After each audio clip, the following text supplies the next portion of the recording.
আজকের সামাজিক প্রেক্ষাপটে এ কবিতা কবি শুভ দাশগুপ্তের জন্মদিন। আজ পয়লা শ্রাবণ। খোকন, আজ তোর জন্মদিন। তুই যখন জন্মেছিলি আমরা তখন যাদবপুরে নতুন গড়ে ওঠা কলোনির টালির ঘরে।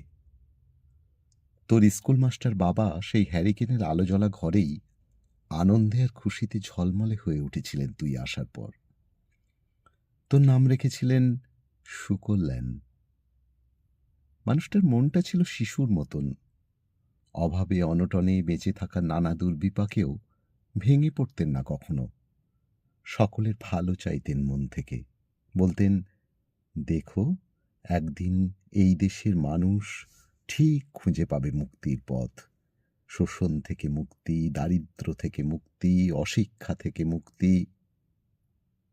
আজ পয়লা শ্রাবণ।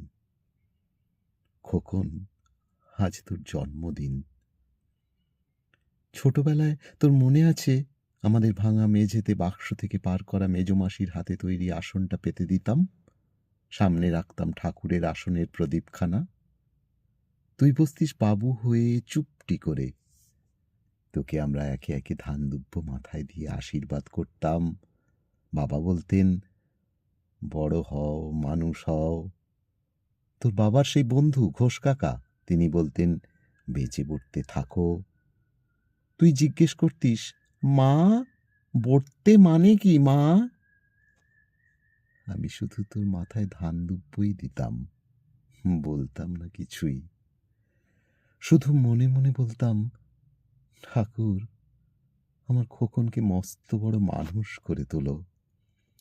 আমার খোকন যেন সত্যি মানুষ হয়, ওর যেন কখনো কোনো বিপদ না হয় ঠাকুর।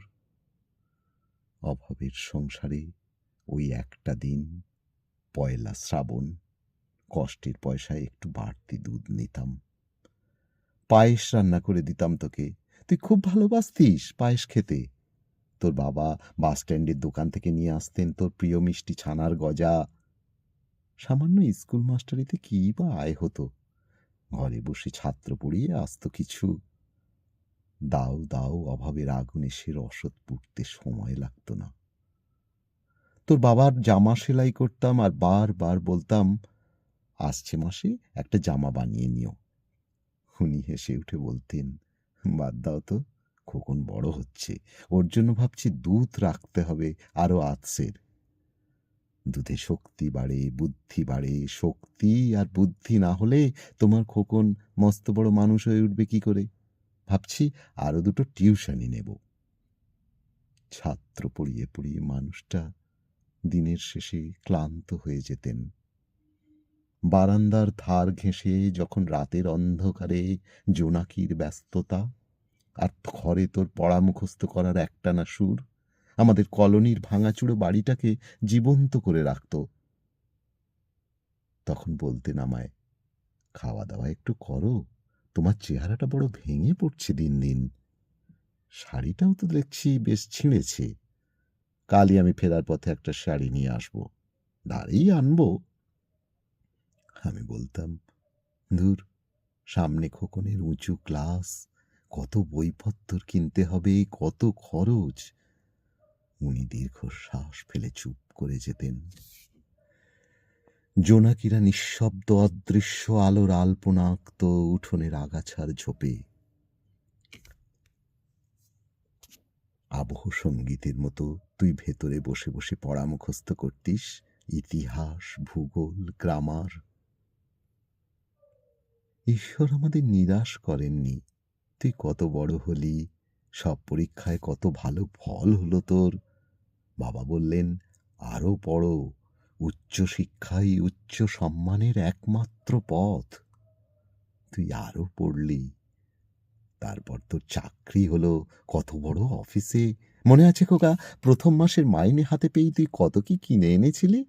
তখন তো আমরা উঠে এসেছি শ্যামবাজারে, দু কামরার বেশ সাজানো গোছানো বড় ফ্ল্যাট তোর অফিস থেকেই তো দিয়েছিল। সেই বাড়ি, সেই ব্যালকনি, সেই ঘর, কত স্মৃতি, কত ছবি। ওই বাড়িতেই তো আশ্বিনের ঝোড়ো বিকেলে তোর মনে আছে খোকন, তোর বাবা যে দিনটাতে চলে গেলেন, মনে আছে? তুই বাবার বুকের ওপর পড়ে যখন কাঁদছিলি হাপুস নয়নে, সদ্য স্বামীহারা আমি সেদিন তোর সেই অসহায় মুখ দেখে আরো বড় বেশি করে ভেঙে পড়েছিলাম। তোকে বুকে টেনে নিয়েছিলাম ছোটবেলার মতো। বলেছিলাম, কাঁদিস না খোকা, আমি তো আছি। আজ পয়লা শ্রাবণ, কলকাতা থেকে অনেক দূরে মফস্বলের এই বৃদ্ধাশ্রমে আমি একেবারে একা খোকন। তোকে বড় দেখতে ইচ্ছে করছে রে, তোকে, বৌমাকে আর ছোট্ট বিল্টুকে। তোরা এখন কত দূরে সল্ট লেকের মার্বেল বসানো ঝকঝকে বাড়িতে।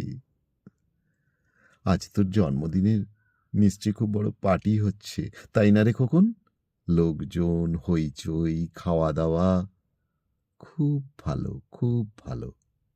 খোকন, আজ পয়লা শ্রাবণ। আমার বড় মনে পড়ছে যাদবপুরের ভাঙা ঘরে রাত্রে তুই আমার পাশে শুয়ে মাঝে মধ্যে হঠাৎ খুব ভয় পেয়ে জড়িয়ে ধরতিস আমাকে। আমি বলতাম, ভয় কি রে, আমি তো আছি, মা তো আছে খোকনের। যার মা থাকে তাকে কি ভূতে ধরে? তুই নিশ্চিন্ত হয়ে ঘুমিয়ে পড়তিস আমার বুক জুড়ে। তোর আধুনিক সংসারে এই বুড়িটার একটু ঠাঁই হলো না রে। প্রতিমাও তো মা, ওরও তো আছে আমার খোকনেরই মতো কোল আলো করা এক চাঁদের টুকরো। কিন্তু সময়ের কি আশ্চর্য পরিবর্তন খোকন। খোকন, তুই বোধহয় আর এখন পায়েস খাস না, তাই না রে? তুই জানিস না খোকন, আজ আমি সকালে পায়েস রান্না করেছি। হ্যাঁ, তোরই পাঠানো টাকায়। সারাদিন সেই পায়েসের বাটি সামনে নিয়ে বসে আছি রে, এখানে এই বৃদ্ধাশ্রমে, আমার একলা ঘরে, আর কেউ নেই। তুই একবার আসবি খোকন, একবার, শুধু একবার।